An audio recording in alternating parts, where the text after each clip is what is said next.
دیکھ لیجئے، رسول اللہ صلی اللہ علیہ وسلم ایک دفعہ مسجد میں تشریف لائے، صحابہ کہتے ہیں کہ ہم نماز کے انتظار میں تھے، آپ صلی اللہ علیہ وسلم نے اپنی نواسی، چھوٹی سی بچی تھی، نواسی بیٹی کی بیٹی، اس کو اپنے کندھے مبارک پہ بٹھایا ہوا تھا۔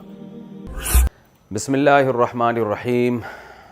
پچھلے دنوں آپ سب حضرات نے ایک سوشل میڈیا پہ ایک وائرل تصویر دیکھی ہوگی، ایک معصوم سی بچی کو اس کا باپ قتل کر دیتا ہے۔ دل دہل گیا یہ منظر دیکھ کر، یہ خبر سن کے کہ ایسے سفاک اور ظالم لوگ بھی ہیں جو بیٹی کے ساتھ یہ سلوک کرتے ہیں۔ لیکن یہ ایک ایسی چیز ہے جس پر میں بہت عرصے سے، میں کیا سب علماء بول رہے ہیں کہ ہمارے ہاں اللہ کا خوف ختم ہوتا جا رہا ہے، بیٹیوں کے ساتھ امتیازی سلوک، کچھ جو اسلام نے جو عورت کو بنیادی حقوق دیے ہیں، ہمارا معاشرہ ان حقوق سے عورت کو آہستہ آہستہ محروم کر رہا ہے۔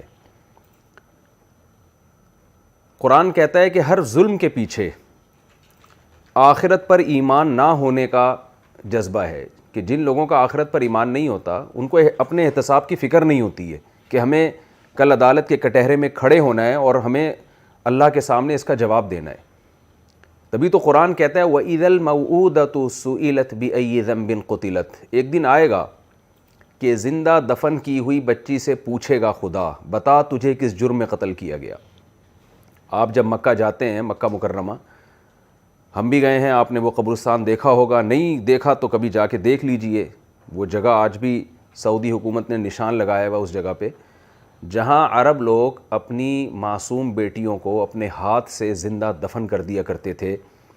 یتوارا من القوم من سوء ما بشر بہ، اور قرآن کہتا ہے جب بیٹی کی ولادت ہوتی ہے تو ان کے چہرے پر ظل وجہہ مسودا، سارا دن ذلت سے ان کا چہرہ سیاہ ہو جاتا ہے اور قوم سے چھپتا پھرتا ہے، اس لیے کہ لوگوں کو کیا بتائے گا کہ میرے ہاں بیٹی کی ولادت ہوئی ہے۔ تو یہ تو عرب کے جاہل تھے، جس جاہلیت کو اسلام نے ختم کیا، بیٹیوں کو سے محبت کرنے کا حکم دیا۔ لیکن آج کے بھی پڑھے لکھے جاہل ہیں جو یہ کچھ کر رہے ہیں، اور یہ تو بیٹی پیدا ہونے کے بعد آپ نے واقعہ دیکھا کہ اس کو قتل کر دیا، لیکن ماں کے پیٹ میں تو ایجوکیٹڈ فیملیاں ہیں جو بچیوں کو قتل کر رہی ہیں، اور یہ ریشو دنیا میں بڑھ رہا ہے کہ الٹرا ساؤنڈ مائیں کرواتی ہیں، لڑکا ہے تو پیدا ہونے دو، لڑکی ہے تو اس کو ماں کے پیٹ میں ہی قتل کر دیا جائے، اور بعض ملکوں میں تو کروڑوں کی تعداد میں یہ قتل ہو چکا ہے، اور ہمارے کنٹری میں بھی شروع ہو گیا یہ۔ ان بچیوں کا تو کوئی وکیل نہیں ہے، یہ تو پھر بھی ایک بیچاری کی تصویر وائرل ہو گئی، لوگ آنسو بہا رہے ہیں، لوگ اس کے باپ کو ملامت کر رہے ہیں، برا بلا کہہ رہے ہیں، لیکن جو بچیاں ماں کے پیٹ میں دفن کی جا رہی ہیں، ماں کے پیٹ میں ان کو قتل کیا جا رہا ہے، تو ان کا تو کوئی پوچھنے والا نہیں ہے۔ قیامت کے دن اللہ جیسے زندہ دفن کی ہوئی بچی سے پوچھے گا، کیونکہ کیس کون لڑتا، باپ دفن کر رہا ہے نا، باپ مار رہا ہے اس کو، کون کیس لڑے گا اس کے حق میں؟ اس لیے اللہ کہتا ہے میں غافل نہیں ہوں۔ وَلَا تَحْسَبَنَّ اللَّهَ غَافِلًا عَمَّا يَعْمَلُ الظَّالِمُونَ، اللہ کو غافل مت سمجھو اس عمل سے جو ظالم کر رہے ہیں، اللہ حساب لے گا پورا پورا۔ اس لیے قرآن کہتا ہے وَإِذَا الْمَوْعُودَةُ سُئِلَتْ، یہ جو بچیاں زندہ دفن ہوئی ہیں، میں ان کو قیامت کے دن عدالت کے کٹہرے میں لاؤں گا اور بتاؤں گا، بتا اپنے باپ سے پوچھ کے تو نے مجھے کیوں قتل کیا ہے۔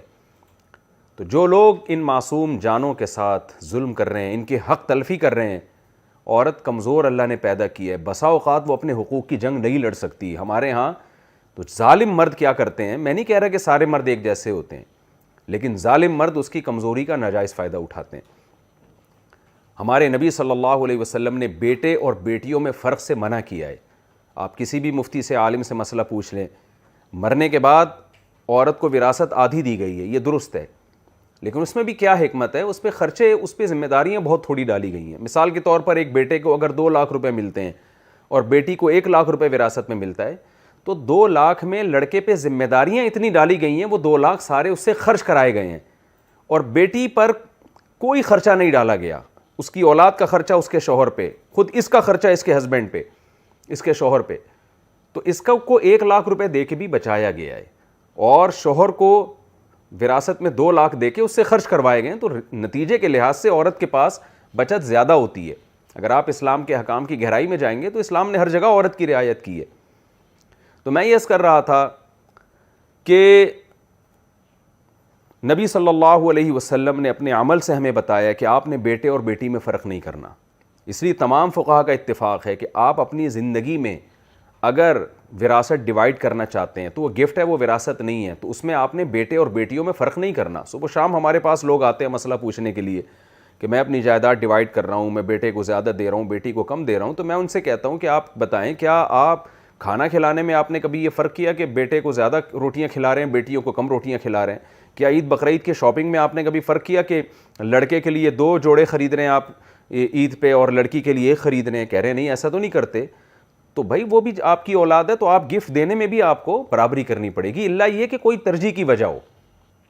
وہ وجہ لڑکا یا لڑکی ہونا نہیں ہو سکتی، وہ وجہ ضرورت ہو سکتی ہے، خدمت ہو سکتی ہے. اس کے مسائل آپ علماء کرام سے پوچھ سکتے ہیں، لیکن نارملی آپ کو اولاد میں برابری کرنی پڑے گی. اس میں لڑکا اور لڑکی میں فرق کرنا یہ شریعت کی نظر میں ظلم ہے. رسول اللہ صلی اللہ علیہ وسلم کے ساتھ ایک معاملہ آیا کہ ایک صحابی آئے کہ میں اپنے 2 بچوں کو 2 میں سے 1 کو گفٹ دے رہا ہوں، دوسرے کو نہیں دے رہا، آپ اس پہ گواہ بن جائیں. آپ نے فرمایا میں ظلم پہ گواہ نہیں بنتا. تو اولاد چاہے لڑکا ہو یا لڑکی ہو، اس میں نبی صلی اللہ علیہ وسلم نے برابری کا حکم دیا ہے. ایک طرف اگر آپ زیادہ مائل ہو جاتے ہیں اور دوسرے کو نظر انداز کر دیتے ہیں تو شریعت کی نظر میں یہ عمل ظلم ہے. تو میں یہ عرض کر رہا تھا کہ اللہ تعالیٰ نے مردوں کو حکم دیا ہے کہ وہ عورت کی کمزوری سے ناجائز فائدہ نہ اٹھائیں. قرآن میں پوری سورہ نساء ہے، نساء کا مطلب ہی عورتیں، پوری سورت کا نام اللہ نے نساء رکھ دیا، اور کتنی تفصیل سے اللہ نے اس میں عورت کا حق بیان کیا ہے.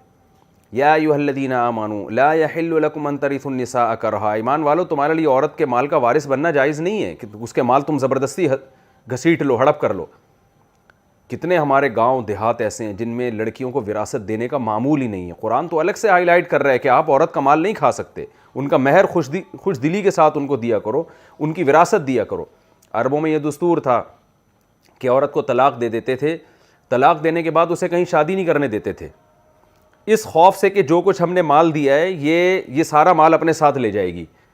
قرآن نے جگہ جگہ اس سے روکا، لا تعضلوہن ان ینکحن ازواجہن، تمہیں اجازت نہیں ہے کہ ان کو تم نکاح کرنے سے روکو. لتذہبوا ببعض ما آتیتموہن، تاکہ تم نے جو ان کو گفٹ دیے ہیں یا تمہاری طرف سے جو مال ان کو ملا ہے تم ان کو واپس لے لو. اس نیت سے تمہیں اجازت نہیں ہے کہ تم انہیں کہیں نکاح کرنے سے روکو. آج ہم صبح و شام دیکھ رہے ہیں کہ اپنا دیا ہوا مال تو لیتے ہی ہیں، جو وہ بیچاری اپنے باپ کے گھر سے جہیز لے کر آئی ہے طلاق کے بعد اس جہیز پہ بھی قبضہ کر کے بیٹھ جاتے ہیں. عدالتوں میں صبح و شام کیس چل رہے ہوتے ہیں، لسٹیں پیش کی جا رہی ہوتی ہیں کون سا مال اپنے گھر سے لائی تھی، کون سا شوہر نے دیا ہے. کس قدر جہالت کی بات ہے. آپ وہی اس جاہلیت کے ماحول میں رہ رہے ہیں، اسلام سے پہلے جو عربوں کا ایک رواج تھا. آپ تو ایک جو ہے نا کلمہ گو مسلمان ہیں، مسلم گھرانے میں آپ پیدا ہوئے ہیں، تو ان احکام کا آپ کو خیال کرنا پڑے گا. عرب میں یہ دستور تھا بیٹی کو زندہ دفن کرنے کا. نبی صلی اللہ علیہ وسلم نے بیٹیوں کو کیسی محبت دی، صحیح مسلم کی آپ حدیث دیکھ لیجئے. رسول اللہ صلی اللہ علیہ وسلم ایک دفعہ مسجد میں تشریف لائے، صحابہ کہتے ہیں کہ ہم نماز کے انتظار میں تھے. آپ صلی اللہ علیہ وسلم نے اپنی نواسی، چھوٹی سی بچی تھی، نواسی بیٹی کی بیٹی، اس کو اپنے کندھے مبارک پہ بٹھایا ہوا تھا. صحابہ حیران ہوئے کہ یہ منظر تو ہم نے کبھی نہیں دیکھا کہ سید الانبیاء مسجد نبوی میں نماز پڑھنے نہیں بلکہ پڑھانے کے لیے تشریف لا رہے ہیں، اور اپنی بیٹی کی بیٹی کو آپ صلی اللہ علیہ وسلم نے اپنے کندھے مبارک پہ بٹھایا ہوا ہے. اور آپ صلی اللہ علیہ وسلم نے اسی طرح مصلی پہ کھڑے ہو کر نماز شروع کرا دی. یہ عمل عام طور پہ نہیں کرتے، لیکن آپ صلی اللہ علیہ وسلم نے اپنی نواسی کو اپنے کندھے، اپنے شان مبارک پہ بٹھایا ہے، اور مصلی پہ کھڑے ہو کر پیچھے ابو بکر و عمر رضی اللہ عنہما جیسے صحابہ کھڑے ہوئے ہیں. آپ صلی اللہ علیہ وسلم نے نماز پڑھانا شروع کی. صحابہ حیران ہو رہے ہیں کہ آج یہ کیسا نماز کا انداز ہے. یہاں تک کہ جب نبی صلی اللہ علیہ وسلم رکوع میں گئے ہیں تو گرنے کا خطرہ تھا، آپ نے اپنی نواسی کو اپنے کندھے سے اتارا. یہاں تک بھی بات سمجھ میں آتی ہے.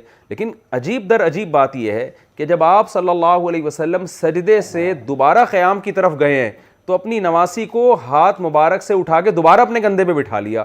پوری 4 رکعتیں آپ صلی اللہ علیہ وسلم نے اس طرح سے پڑھائی ہیں. شارحین حیران ہیں، محدثین حیران ہیں کہ بھئی یہ عمل جو نبی نے زندگی میں کبھی نہیں کیا، تو اپنی نواسی کو اتنا پروٹوکول کیوں دیا آپ صلی اللہ علیہ وسلم نے؟ تو شارحین حدیث یہاں یہ بات لکھتے ہیں کہ آپ صلی اللہ علیہ وسلم کا مقصد عربوں کے دل سے بیٹی کی نفرت کو نکالنا. بیٹی کو ایسا پروٹوکول دیا جا رہا ہے جو عرب لوگ نہیں دیا کرتے تھے، بلکہ ایسا پروٹوکول تو بیٹوں کو نہیں دیتے کہ اپنے بچے کو آپ کندھے پہ بٹھا کے 4 رکعتیں نماز کی پڑھیں نہیں بلکہ پڑھائیں، آپ امامت کریں۔ لیکن سید الانبیاء صلی اللہ علیہ وسلم نے اپنی بیٹی کی بیٹی اپنی نواسی کو آپ صلی اللہ علیہ وسلم نے اتنا پروٹوکول دیا، اتنی عزت دی، تاکہ محدثین جب یہ حدیث بیان کریں تو مسلمان کا دل لرز جائے کہ تم بیٹی سے نفرت کر رہے ہو، ادھر سید الانبیاء جو تمام پیغمبروں کے سردار ہیں اور بعد از خدا بزرگ توئی قصہ مختصر کے مصداق ہیں، آپ صلی اللہ علیہ وسلم اپنی بیٹی کو اتنی عزت دے رہے ہیں کہ شان مبارک پہ جس سے زیادہ مقدس مقام کوئی ہو نہیں سکتا، مصلی رسول جس سے زیادہ مقدس مقام کوئی ہو نہیں سکتا، اور نماز جس سے بڑی مقدس عبادت کوئی ہو نہیں سکتی، اور ایسے مقتدی جس میں ابو بکر، عمر، عثمان و علی رضی اللہ عنہم جیسے مقدس لوگ مقتدی ہیں، اس سے خوبصورت محفل کوئی ہو نہیں سکتی۔ اس محفل میں چاروں رکعتوں میں آپ صلی اللہ علیہ وسلم اپنے شان مبارک پر اپنی نواسی کو بٹھا کے نماز کی امامت کرتے ہیں۔ تو آپ خدارہ ہوش کے ناخن لیں کہ بیٹی کی پیدائش پہ ناک منہ چڑھانا، قرآن کیا کہہ رہا ہے؟ یَهَبُ لِمَن يَشَاءُ إِنَاثًا وَيَهَبُ لِمَن يَشَاءُ الذُّكُورَ، جس کو چاہتا ہوں بیٹیاں گفٹ کرتا ہوں۔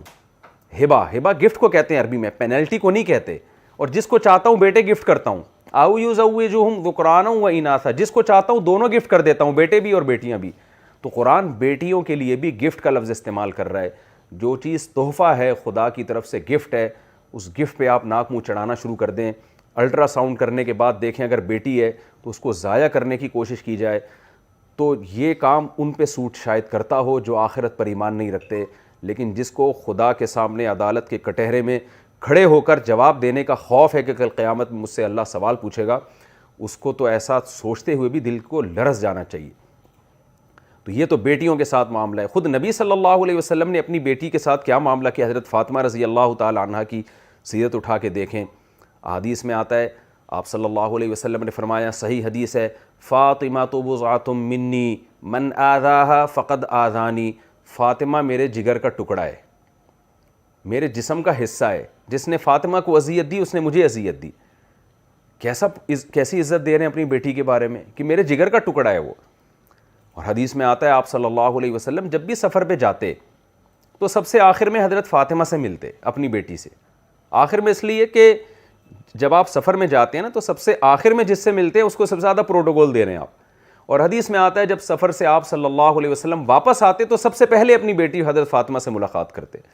کتنی عزت دی آپ صلی اللہ علیہ وسلم نے اپنی بیٹی کو۔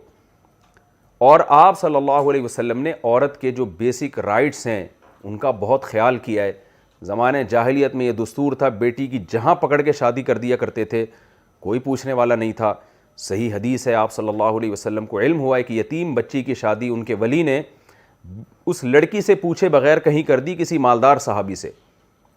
بچی کسی غریب صحابی سے نکاح کرنا چاہتی تھی، آپ صلی اللہ علیہ وسلم نے ان کے ولی کو بلایا کہ تم نے اس کا نکاح یہاں کیوں کیا ہے؟ ان صحابی نے عرض کیا، یا رسول اللہ کہ ان کے والد نے مجھے ولی بنایا تھا، والد کا انتقال ہو گیا ہے، تو میں نے اس بچی کے رشتے کے لیے وہی سوچا ہے جس ایسے شخص کا ان کے لیے وہی سوچا ہے جو ان کے لیے بہتر ہے۔ حدیث کا مفہوم میں آپ کے سامنے بیان کر رہا ہوں۔ آپ صلی اللہ علیہ وسلم نے اس رشتے کو ختم کروایا اور اس لڑکی کا نکاح، آپ نے اس یتیم بچی کا نکاح وہاں کیا جہاں وہ چاہ رہی تھی۔ اور پھر آپ صلی اللہ علیہ وسلم نے فرمایا، لن ترى للمتحابین مثل النکاح، دو محبت کرنے والوں میں نکاح سے بہتر کوئی چیز نہیں ہے۔ جب یہ لڑکی کہیں کسی کو لائک کرتی ہے، کہیں نکاح کرنا چاہتی ہے اور وہ بھی ان سے نکاح کرنا چاہتے ہیں، تو آپ درمیان میں ان کے درمیان رکاوٹ نہ ڈالیں۔ کس قدر عزت دی آپ صلی اللہ علیہ وسلم نے۔ تو ہمارے ہاں یہاں بھی ایک مسئلہ ہے، بچی جو اچھے شریف گھرانوں میں بچی کی رائے کا خیال ہی نہیں کیا جاتا، اس کی رائے کو اس کا گلا گھونٹا جاتا ہے۔ اور میں یہ نہیں کہہ رہا کہ آپ جہاں وہ چرسی ہیروئنچی کو پسند کرے آپ کر دیں، ظاہر ہے وہ ناسمجھ ہے، لیکن اتنی بھی اپنی رائے مسلط نہ کریں کہ اس کا کہیں رجحان ہی نہیں اور آپ زبردستی اس کا نکاح کرا رہے ہیں۔ اس کی مرضی کا بھی خیال کرنا چاہیے اس میں۔ تو پھر نبی صلی اللہ علیہ وسلم نے ازواج کے معاملے میں جب وہ بیوی کے روپ میں آپ کے نکاح میں آئے تو اس کے ساتھ کیسا معاملے کا حکم دیا۔ خود آپ صلی اللہ علیہ وسلم کا اپنی ازواج کے بارے میں آپ معاملات دیکھیں۔ امی عائشہ رضی اللہ تعالیٰ عنہ فرماتی ہیں، رسول اللہ صلی اللہ علیہ وسلم جب بھی گھر میں تشریف لاتے مسکراتے چہرے کے ساتھ۔ آج کتنے دوست، کتنے لوگ ہم نے دیکھے ہیں جو گھر کے باہر خوب ہنسی مذاق کر رہے ہوتے ہیں دوستوں میں اور خوب گپ شپ لگا رہے ہوتے ہیں، لیکن جیسے ہی گھر کی دہلیز میں قدم رکھتے ہیں تو میں لوگوں سے کہتا ہوں ان کا ایٹیٹیوڈ ایسا لگتا ہے جیسے چنگیز خان یا ہلاکو خان ہے جو بغداد پہ حملہ کر رہا ہے. گھر میں آتے ہی ان کا ایٹیٹیوڈ چینج ہو جاتا ہے, تمیز سے بات ہی نہیں کرتے, اخلاق سے بات ہی نہیں کرتے. پیغمبر صلی اللہ علیہ وسلم نے تو حجۃ الوداع کے موقع پہ فرمایا استوصوا بالنساء خیرا, فرمایا میری عورتوں کے بارے میں وصیت کو قبول کرو. قرآن کیا کہہ رہا ہے, عاشروہن بالمعروف, ان کے ساتھ معاشرت کرو, ان کے ساتھ میل جول رکھو اچھے طریقے سے. اور اس کی قرآن نے یعنی اس کا طریقہ بھی بیان کیا, فرمایا فَإِن كَرِهْتُمُوهُنَّ, آپ کہہ سکتے ہیں بھائی میری وائف میں یہ خرابی, میری وائف میں یہ خرابی, تو قرآن اس کو بھی بیان کر رہا ہے کہ 100% دنیا میں ٹھیک کوئی نہیں ہوتا. قرآن کہہ رہا ہے فَإِن كَرِهْتُمُوهُنَّ, اگر تمہیں ان میں کوئی چیز ناپسند ہے, فَعَسَىٰ أَن تَكْرَهُوا شَيْئًا وَيَجْعَلَ اللَّهُ فِيهِ خَيْرًا كَثِيرًا. سورہ نساء آپ اٹھا کے دیکھیں, اللہ تعالیٰ فرماتے ہیں عین ممکن ہے تمہیں کوئی چیز ناپسند ہو لیکن اس میں اللہ نے تمہارے لیے خیر رکھ دی ہو. کتنے کیسز ہمارے سامنے ہیں, بیوی ناپسند تھی, اس کو چھوڑ دیا, بعد میں پچھتائے ہیں, دوسری عورت لے کر آئے, پتہ چلا کہ پہلی والی میں جو خوبیاں تھیں وہ اس کے اندر موجود نہیں ہیں, اور وہ خامیوں کے باوجود اس کی خوبیاں اس پہ حاوی تھیں. قرآن آپ کو ترغیب دے رہا ہے کہ 100% درست دنیا میں کوئی نہیں ہوتا, تمہیں اس میں چند باتیں ناپسند ہیں تو عین ممکن ہے اسی ناپسندیدگی میں اللہ نے بہت ساری خیر رکھ دی ہو. تو نبی صلی اللہ علیہ وسلم کی سیرت, لقد کان لکم فی رسول اللہ اسوۃ حسنہ, قرآن کہہ رہے تمہارے لیے پیغمبر کی سیرت میں نمونہ موجود ہے. ہمارے نبی صلی اللہ علیہ وسلم امی عائشہ سے محبت کا کیسے اظہار کیا کرتے تھے, جہاں سے برتن میں آپ امی عائشہ رضی اللہ تعالی عنہ منہ لگا کے پانی پیا کرتی تھیں, امی عائشہ خود اس حدیث کی راوی ہیں, بیان کرتی ہیں, نبی اسی جگہ اپنے ہونٹ مبارک کو رکھ کے پانی پیا کرتے تھے. کتنا عورت کا دل خوش ہو جاتا ہے اگر شوہر اس سے اس طرح سے محبت کا اظہار کرے. آپ صلی اللہ علیہ وسلم نے پہلی شادی ایک 40 سالہ بیوہ سے کی ہے جب آپ کی عمر 25 سال تھی, اور وہ بیوہ بھی 2 دفعہ ہو چکی تھی. 25 سال میں آپ ینگ ہیں, جوان ہیں, اور آپ کی زوجہ کی عمر 40 سال ہے اور 2 دفعہ بیوہ ہو چکی ہیں. عزت کتنی دی آپ صلی اللہ علیہ وسلم نے ان کو. جب کوئی اہم معاملہ ہوتا آپ اپنی زوجہ کے سامنے وہ معاملہ رکھتے, ان سے مشورہ لیتے. جب پہلی دفعہ آپ صلی اللہ علیہ وسلم پر وحی نازل ہوئی, آپ گھبرا گئے, بے چین ہو گئے. سب سے پہلے اپنی پریشانی اپنی زوجہ کے ساتھ شیئر کیا آپ نے, ان کو بتایا کہ میرے ساتھ ایسا معاملہ ہوا ہے, تو آپ مجھے مشورہ دیں کیا کرنا چاہیے مجھے. کتنی عزت دی, کتنا پروٹوکول دیا. باقی معاملات میں صلح حدیبیہ کے موقع پہ آپ صلی اللہ علیہ وسلم نے اپنی زوجہ سے مشورہ لیا کہ میں احرام سے نکل رہا ہوں لیکن لوگ احرام سے نکلنے کے لیے تیار نہیں ہیں, ان کو میں کہہ رہا ہوں. تو آپ کی زوجہ نے آپ کو مشورہ دیا کہ آپ لوگوں کو بتائیں نہیں, آپ سر منڈوا کے احرام سے نکل آئیں, جب لوگ یہ عمل دیکھیں گے تو خود احرام سے نکلنا شروع ہو جائیں گے. تو اسلام نے عورت کو ایک مقام دیا ہے, اس کو اس کا حق دیا ہے. نبی صلی اللہ علیہ وسلم نے فرمایا کہ جو خود کھاتے ہو وہ اپنی زوجہ کو کھلاؤ. تمام احادیث جو میں آپ کے سامنے بیان کر رہا ہوں سند کے لحاظ سے بالکل بے غبار ہیں. فرمایا آکلھا ما تاکل او کما قال صلی اللہ علیہ وسلم, اطعمھا ما تطعم, البسھا ما تلبس, اسے وہ پہناؤ جس معیار کا لباس آپ خود پہنتے ہو, اسی معیار کا لباس اسے پہناؤ. جس معیار کا کھانا آپ کھاتے ہو اسی معیار کا کھانا آپ اس کو کھلاؤ. نبی صلی اللہ علیہ وسلم نے حضرت عائشہ رضی اللہ تعالی عنہ کے ساتھ دوڑ کا مقابلہ بھی کیا. صحیح حدیث ہے بخاری مسلم کی. امی عائشہ رضی اللہ تعالی عنہ بیان کرتی ہیں کہ جب میرا جسم ہلکا تھا, ایک غزوہ سے آپ صلی اللہ علیہ وسلم مجھے لے کے واپس آ رہے تھے, صحابہ کو آپ صلی اللہ علیہ وسلم نے آگے جانے کا حکم دیا, آپ اپنی زوجہ کے ساتھ پیچھے رہ گئے. آپ صلی اللہ علیہ وسلم نے مقابلہ کیا امی عائشہ کے ساتھ دوڑ میں. امی عائشہ فرماتی ہیں میں ہلکی پھلکی تھی, میں مقابلے میں آپ صلی اللہ علیہ وسلم سے آگے نکل گئی. کچھ ٹائم گزرا ہے, امی عائشہ رضی اللہ تعالی عنہ کا جسم مبارک بھاری ہو گیا. نبی صلی اللہ علیہ وسلم, امی عائشہ رضی اللہ تعالی عنہ فرماتی ہیں کچھ وقت کے بعد, کچھ سالوں کے بعد میرا جسم بھاری ہو گیا. آپ صلی اللہ علیہ وسلم ایک سفر سے واپس آ رہے تھے تو آپ نے امی عائشہ سے فرمایا کہ اب دوبارہ مقابلہ کرو. دوبارہ نبی صلی اللہ علیہ وسلم اپنی زوجہ کے ساتھ دوڑے. آپ ایک طرف منظر دیکھیں کہ سید الانبیاء, یعنی ہمارے ہاں تو اس کا تصور نہیں ہے کہ ایک آدمی کی ایک معاشرے میں کوئی عزت مل جائے, کوئی مقام مل جائے تو وہ اپنے گھر والوں کو اتنی عزت دے رہا ہو, ایسی بے تکلفی کا معاملہ کر رہا ہو. آپ صلی اللہ علیہ وسلم دوبارہ دوڑ لگائی. امی عائشہ رضی اللہ تعالی عنہ فرماتی ہیں اس دفعہ آپ صلی اللہ علیہ وسلم مقابلے میں مجھ سے آگے نکل گئے, جیت گئے. اور آپ صلی اللہ علیہ وسلم نے حضرت عائشہ سے فرمایا یا عائشہ تلکا بتلکا, یہ اس کا بدلہ ہو گیا جو پہلے میں مقابلہ ہارا تھا, یہ اس کا بدلہ ہو گیا. امی عائشہ رضی اللہ تعالیٰ عنہ فرماتی ہیں نبی صلی اللہ علیہ وسلم نے مجھے حبشیوں کا کھیل دکھایا, اور کیسے دیوار پہ کھڑے ہو کر, اور آپ صلی اللہ علیہ وسلم کے شانہ مبارک سے پر میں سر رکھ کر ان حبشیوں کا کھیل دیکھ رہی تھی. امی عائشہ فرماتی ہیں کہ خود سوچیں کہ ایک نوعمر لڑکی کھیل میں کتنی دلچسپی رکھتی ہوگی, کتنی دیر تک میں نے دیکھا ہوگا, اور رسول اللہ صلی اللہ علیہ وسلم جب تک میں نہیں تھکی ہوں آپ صلی اللہ علیہ وسلم نے اپنے شان مبارک کو مجھ سے ہٹایا نہیں. یہ عزت اور یہ مقام عورت کو رسول اللہ صلی اللہ علیہ وسلم نے دیا صرف ہمیں سکھانے کے لیے کہ اگر تم میرے امتی ہو اور مجھے مانتے ہو اور یہ سمجھتے ہو کہ میری اسوہ میں تمہارے لیے کوئی سبق ملتا ہے تو اس امت کے امتی بھی پھر ایسے ہی چلیں گے. ایک صحابی آئے رسول اللہ صلی اللہ علیہ وسلم سے سوال کیا یا رسول اللہ من احق الناس بحسن خلقی, یہ تو اور بیٹی کا میں نے بتایا, بیوی کا میں نے بتایا, اب ماں کے کیا حقوق اسلام نے بیان کیے. صحابی آئے یا رسول اللہ من احق الناس بحسن خلقی, یا رسول اللہ میرے سب سے زیادہ اخلاق کا مستحق کون ہے. اس کو میں اپنے الفاظ میں یوں بیان کرتا ہوں کہ ہم جب دنیا میں کسی سے بات کرتے ہیں تو میٹھے لہجے میں مٹھاس ڈالنی پڑتی ہے. اخلاق کا تو یہی مطلب ہے نا کہ آپ میٹھے لہجے میں بات کریں, نرم لہجے میں. تو سب سے زیادہ میٹھی زبان کس سے بات کرتے ہوئے میں استعمال کروں؟ تو آپ صلی اللہ علیہ وسلم نے فرمایا امک, تمہارے اخلاق کا سب سے زیادہ حقدار تمہاری ماں ہے. صحابی نے عرض کیا یا رسول اللہ ثم من, ماں کے بعد دوسرے نمبر پہ کون ہے؟ دیکھیے صحابی کا مطلب تھا ماں کے بعد, لیکن نبی صلی اللہ علیہ وسلم نے اپنے جواب کو دوبارہ ریپیٹ فرمایا امک, ماں کے بعد دوسرے نمبر پر بھی اچھے اخلاق سے بات کرنی ہے ماں کے ساتھ ہی. کیسی بلاغت ہے اس کلام میں. پھر ان صحابی نے پوچھا یا رسول اللہ, کیا مطلب؟ وہ صحابی بزبان حال کہہ رہے ہیں میں سمجھ گیا کہ ماں کے بعد ماں کا نمبر ہے, لیکن اس کے بعد کس کا نمبر ہے؟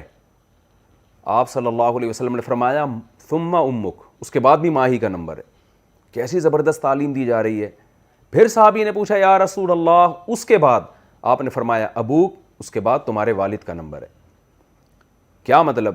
اس کو میں اپنے الفاظ میں اس حدیث کی تشریح یوں کرتا ہوں کہ جب آپ والدہ سے بات کریں تو اپنے کلام میں 1 چمچ چینی کے بجائے 3 چمچ چینی گھولیں. آپ اتنا میٹھا کریں اپنے کلام کو, اس کے بعد آپ اپنی ماں سے بات کریں. قرآن نے والدین کے حقوق بیان کیے, لیکن ماں کی جو ذمہ داریاں ہیں اس کو الگ سے ہائی لائٹ کیا. فرمایا حملتہ امہ کرہن ووضعتہ کرہا ووصینا الانسان بوالدیہ, ہم نے انسان کو وصیت کی ہے کہ وہ اپنے والدین کے ساتھ اچھا سلوک کرے. قرآن آگے کیا کہتا ہے؟ حملتہ امہ کرہن ووضعتہ کرہا, ماں تکلیف کے ساتھ اپنے پیٹ میں بچے کے بوجھ اٹھاتی ہے اور تکلیف کے ساتھ جنتی ہے.